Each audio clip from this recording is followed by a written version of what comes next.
Dear students, आज हम पढ़ेंगे अल्केन्स के बारे में।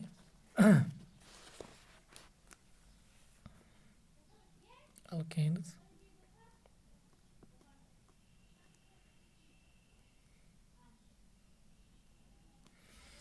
अगर हम अल्केन्स को डिफाइन करें, अल्केन्स आर ओपन चेन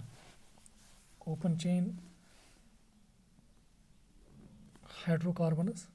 तो अगर हम अल्केन्स को डिफाइन करें, अल्केन्स है क्या? ये हाइड्रोकार्बन्स है मगर जिनके पास जिनमें open chain of carbon atoms होती हैं। तो alkanes are open chain hydrocarbons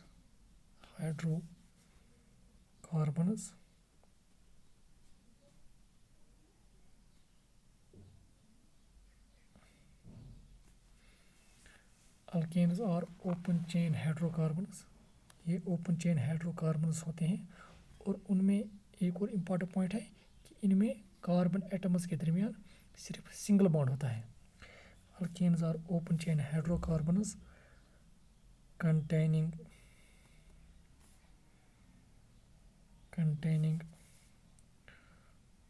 carbon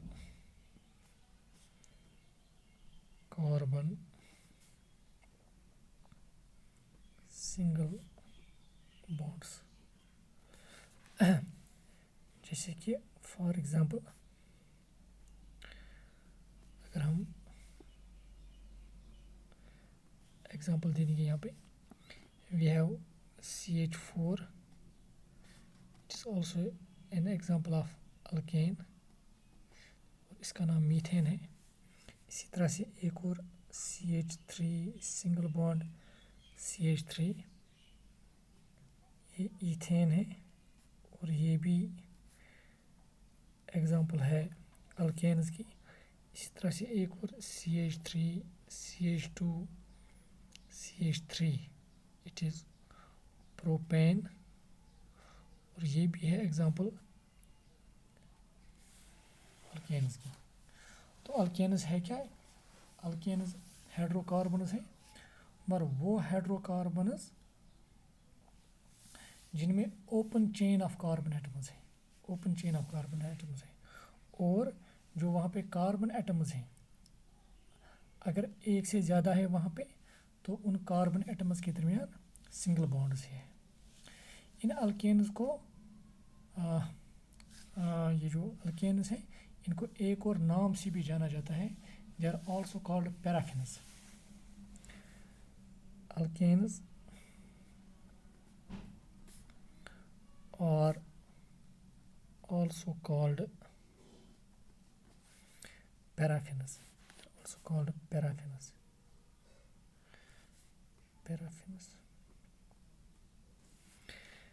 इनको पैराफिन्स क्यों कहते हैं? एक्चुअली ये पैराफिन्स जो इनका नाम है ये लैटिन से लिया गया है।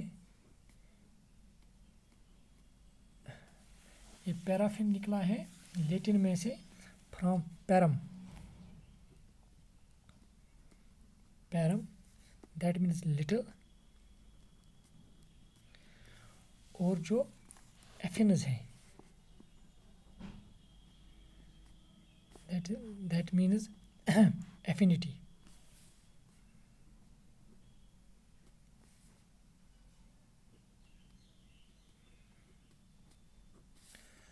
तो इनको इसलिए पैराफिन्स कहते हैं because they show little affinity, मतलब they are relatively less reactive. Little affinity मतलब they are relatively less reactive towards most of the reagents like acids, bases, oxidizing agents and reducing agents। मगर अगर आप drastic conditions इस्तेमाल करेंगे, drastic conditions मतलब अगर आप टेम्परेचर बहुत ज़्यादा इस्तेमाल करोगे या प्रेशर बहुत ज़्यादा इस्तेमाल करोगे, then these alkanes also show reactions। Generally halogenation ये दिखा रहे हैं, नाइट्रेशन और भी कुछ रिएक्शन से दिखा रहे हैं। तो ये था अल्केन्स के बारे में। जो अल्केन्स हैं इनकी जो जनरल फार्मूला है दैट इज़, अगर हम उसके बारे में लिखेंगे, the general formula of alkane, the general formula of alkane is CnH2n plus 2, where n का जो वैल्यू है दैट मे बी 1 2 3 एट्सेट्रा 1 2 से ऑनवर्ड्स। अगर आप if C is equal to 1, अगर C 1 है तो इफ़ n का वैल्यू अगर मैं इस तरह से लिखूँ, if n is equal to 1 तो ये बन गया C1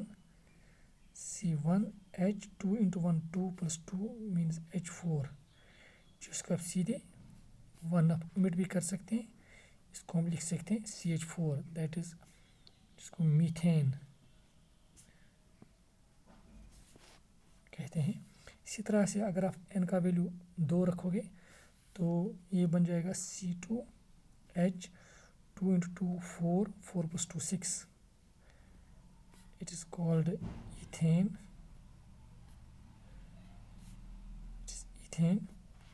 इसी तरह से अगर आप n का वैल्यू 3 रखोगे so it is C3H 2 3 6 plus 2 8 H8, तो इसका फिर नाम जो आएगा दैट इज़ प्रोपेन। इसी तरह से अगर C4 रखोगे आप, C4 4 से 8 प्लस 2 मीन्स 10, तो इसका जो नाम आएगा that is butane and so on. ये है अल्केन्स के कुछ एग्जांपल्स। तो इसके बाद अगर आप अल्केन की स्ट्रक्चर के बारे में जानना चाहोगे तो इनकी स्ट्रक्चर के बारे में अब हम बताएंगे। तो हमारा जो अब इसके साथ एक और जो टॉपिक होगा that would be structure of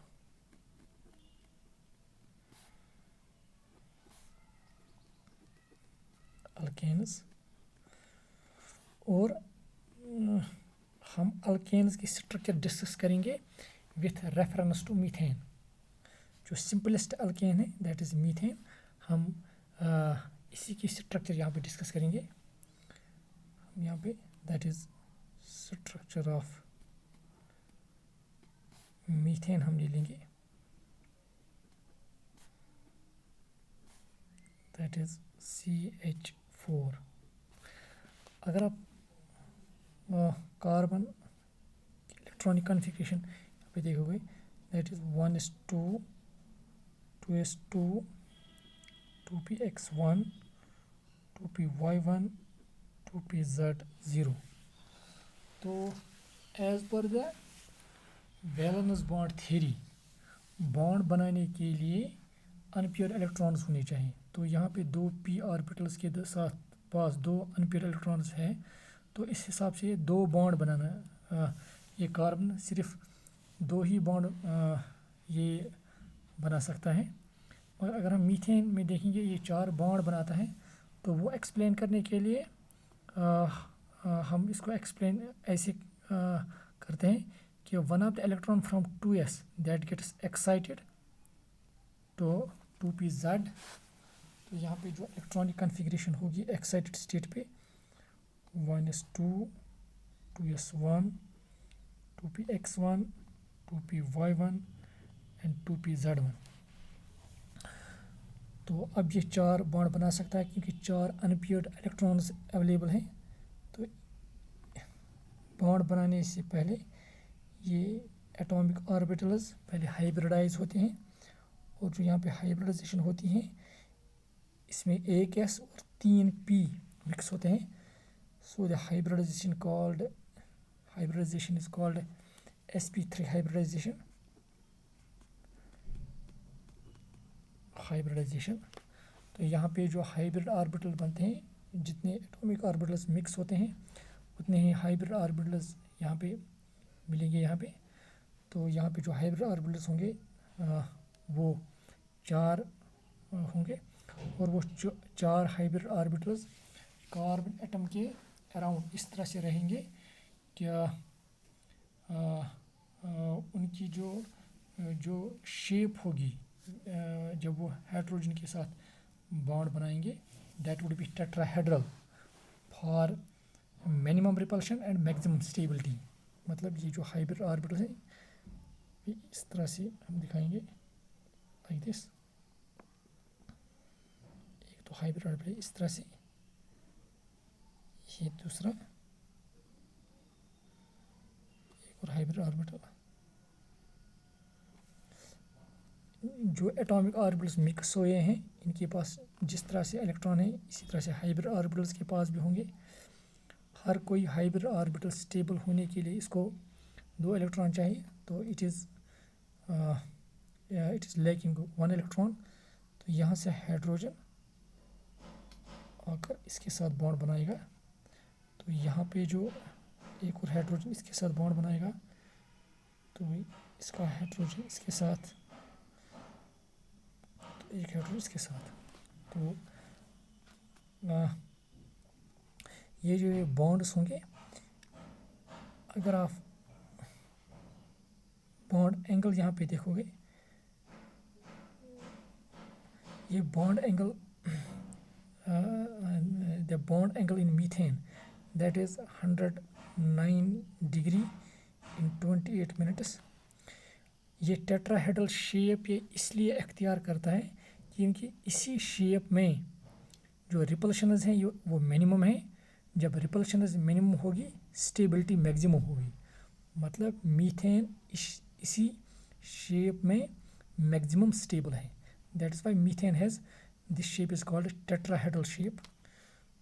तो it is having tetrahedral shape,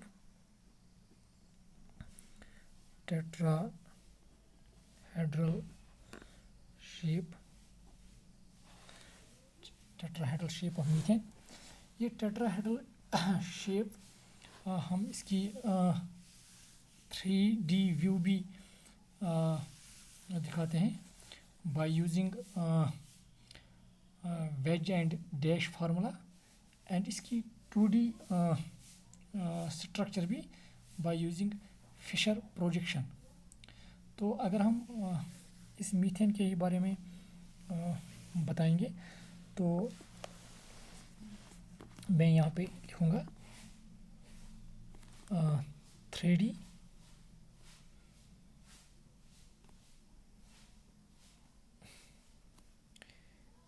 view of methane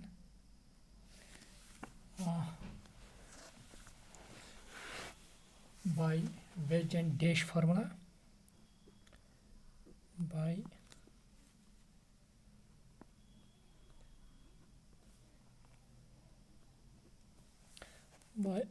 wedge and dash formula।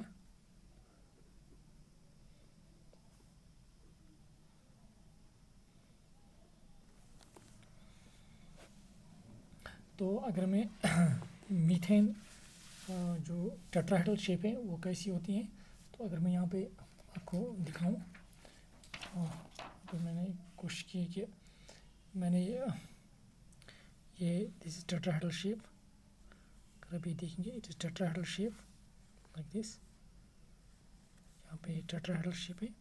मैंने 2 एटम्स यहाँ पे जो दिखाए हैं वो ग्रीन कलर के दिखाए हैं, 2 रेड, ताकि आपको समझाने में थोड़ा आसानी होगी। तो अगर आप इसकी 3D व्यू देखना चाहेंगे, पेपर पे दिखाना चाहेंगे, तो एक तो तरीका है कि आप 2 बॉन्ड्स को प्लेन पे रखोगे। अगर 2 बॉन्ड्स प्लेन को टच करें तो जो एक बॉन्ड होगा वो अवे फ्रॉम ऑब्जर्वर होगा ये वाला, और दूसरा टुवर्ड्स द ऑब्जर्वर। तो आप मीथेन को इस तरह से भी दिखा सकते हैं, पर मीथेन को अगर आप इस तरह से पकड़ोगे कि ये जो 2 बॉन्ड्स हैं ये प्लेन पे आने चाहिए, जैसे कि पेपर अगर मैं ले लूँगा, ये पेपर है प्लेन, इट रिप्रेजेंट्स प्लेन, तो यहाँ पे मैंने क्या किया, अगर आप थोड़ा, मैंने ये दो जो रेड कार्बन एटम्स हैं ये मैंने प्लेन पे रखने की कोशिश की।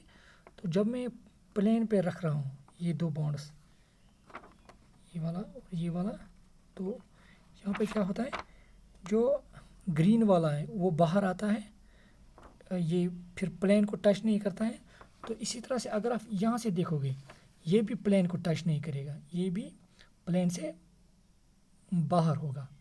तो अगर आप इन दो अगर आप मीथेन को ऐसे पकड़ रहे हैं कि आप दो बॉन्ड्स जो है वो प्लेन पर लाने की कोशिश कर रहे हैं, तो एक जो बॉन्ड होगा वो टुवर्ड्स द ऑब्जर्वर होगा, ये वाला टुवर्ड्स द ऑब्जर्वर होगा, और ये अवे फ्रॉम ऑब्जर्वर। तो इसको हम कैसे दिखाते हैं, जो बॉन्ड्स प्लेन पर हैं इनको हम रिप्रेजेंट करते हैं by solid line like this. अगर मैं यहाँ पे दिखाऊं इस तरह से, जो बॉन्ड्स प्लेन पे हैं ये हम इस तरह दिखाते हैं, ये कार्बन मैंने ये कार्बन एटम है यहाँ पे, और ये है दूसरा बॉन्ड जो मैंने यहाँ पे रेड से दिखाए थे, क्योंकि ये प्लेन पर है। तो एक तो है that is towards the observer, जिसको हम दिखाते हैं by solid wedge.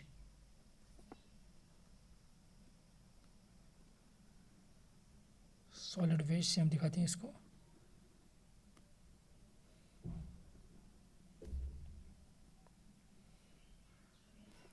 Like this, ये एच है। और जो अवे फ्रॉम ऑब्जर्वर है ये वाला, ये हम डैश से दिखा रहे हैं लाइक दिस।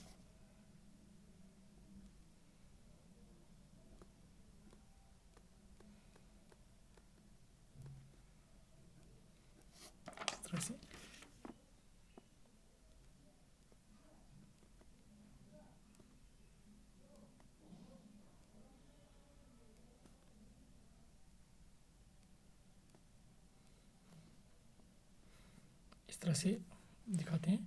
और ये होगी, ये हम इस वक्त 3D व्यू दिखा रहे हैं, 3D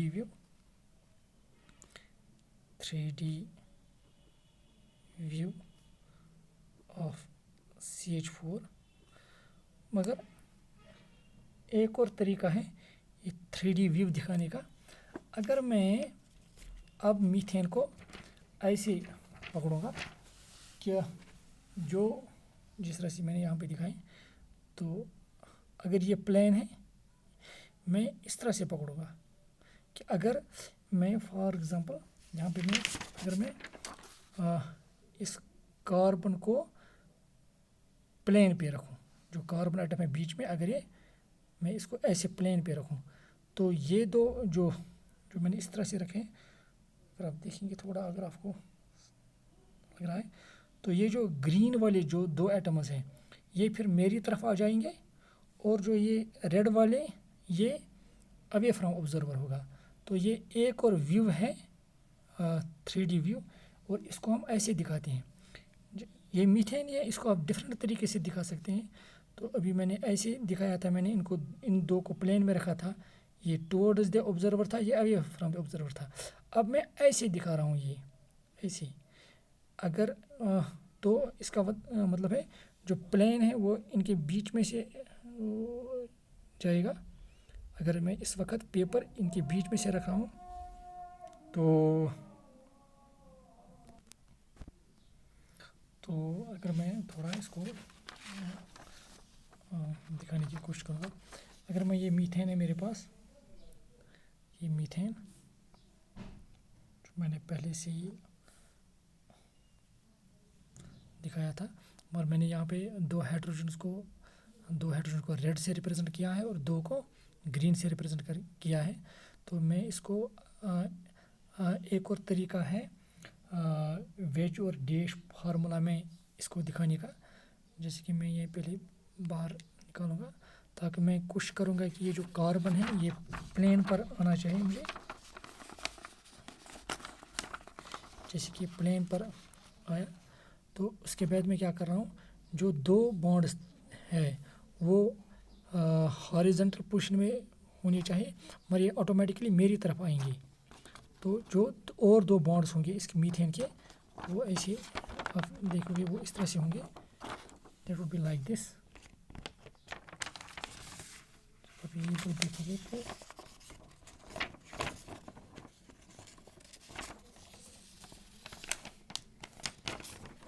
अगर मैं ये इस तरह से दिखा रहा हूँ, अगर मैं पेपर पे ये इस तरह से दिखा रहा हूँ, मैं ऐसे ये मीथेन को पकड़ रहा हूँ इस तरह से, तो तब जो ये दो बॉन्ड होंगे ग्रीन वाले, ये टुवर्ड्स ऑब्जर्वर होंगे, तब रेड वाले होंगे, ये देखिए आप, ये अवे फ्रॉम, देखिए ये प्लेन, अगर ये मैंने प्लेन पे कार्बन को लिया तो इन बॉन्ड्स को अपनी तरफ दिखाने की कोशिश, अपनी तरफ रखने की कोशिश की, तो तब उस वक़्त ये जो दो बॉन्ड्स हैं, ये रेड बॉन्ड्स दो, तो ये प्लेन पर नहीं रहेंगे, ये अवे फ्रॉम प्लेन होगा। तो इसी को मैं इस तरह से दिखाऊँ इसको, कि मैं अब मॉलिक्यूल को ऐसे पकड़ रहा हूँ, ये दो बॉन्ड्स अपनी तरफ, ये दो बॉन्ड्स ये अवे फ्रॉम होंगे, और अगर कार्बन प्लेन पर मैं रख रहा हूँ तो ये अवे फ्रॉम प्लेन, ये अवे फ्रॉम द प्लेन होंगे या अवे फ्रॉम ऑब्जर्वर होंगे, ये टुवर्ड्स द ऑब्जर्वर होंगे। हॉरिजॉन्टल इसमें जो ग्रीन एटम्स हैं, चूँकि ये टुवर्ड्स द ऑब्जर्वर हैं, इनको हम दिखाते हैं by solid wedge like this. यहाँ पे हम फिर दिखाते हैं इसको ऐसे भी, ये कार्बन,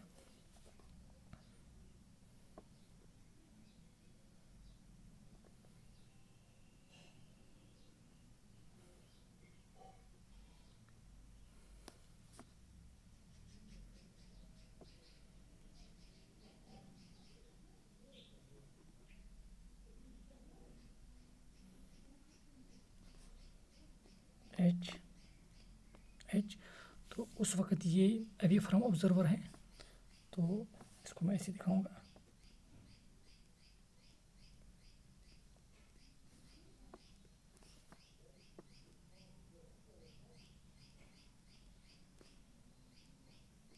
इस तरह से मैंने दिखाया, क्योंकि ये टुवर्ड्स द ऑब्जर्वर है, ये अवे फ्रॉम द ऑब्जर्वर है, तो इसको हम ऐसे दिखाते हैं।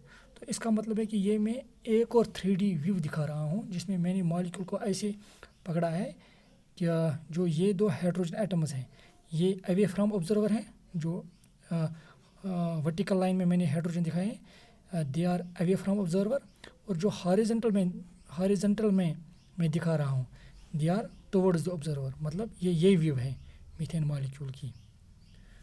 तो अनदर